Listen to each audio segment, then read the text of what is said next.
So hello guys, म चाहिँ इजरायलमा केयरगिभरको रूपमा काम गर्छु र आज चाहिँ म तपाईहरुलाई एउटा राम्रो दामी भ्यू देखाउन आँटेको छु है। र मेरो बस्ती पनि देखाउँछु तपाईहरुलाई।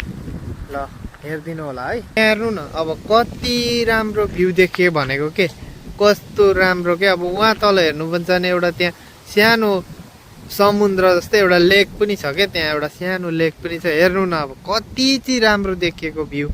सानो सानो बस्तीहरू देखिएका, पारीहरू उता डाँडातिर हेर्नु न, त्यता आउँदै कस्तो राम्रो भ्यू। यता माथि त झन् उयो पर्दो रहेछ, यता बरफ पो पर्दो रहेछ डाँडोमा त। अघि मैले देखेको थिएँ त्यहाँ, अहिले चाहिँ तपाईहरुलाई देखाउन मिलेन।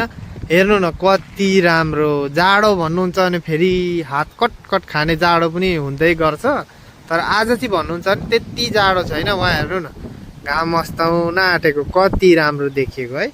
भ्यूहरू चाहिँ राम्रो छ हौ। ल म यो बस्तीमा है, यो बस्तीमा चाहिँ म काम गर्छु र मेरो चाहिँ अलिकति तलै पर्छ मेरो बाजेको घर। र आज चाहिँ मैले बाजेलाई लिएर बाहिर निस्केको, यसै घुमाउन। बिचरा बाजे कति घरमा बसेको बसे गरेर बिचरालाई अल्छी लाग्यो भनेर बाहिर निकालेर लिएर आएको। हेर्नु न भ्यू कति राम्रो छ हौ, कति राम्रो। राम्रै जग्गामा आएर बसिएको रहेछ के। मैले त आज पो यसो निस्केर घुमाइ गरेको त, यहाँदेखि त साह्रै राम्रो भ्यू रहेछ र हजुरहरूलाई देखाएको नि। ल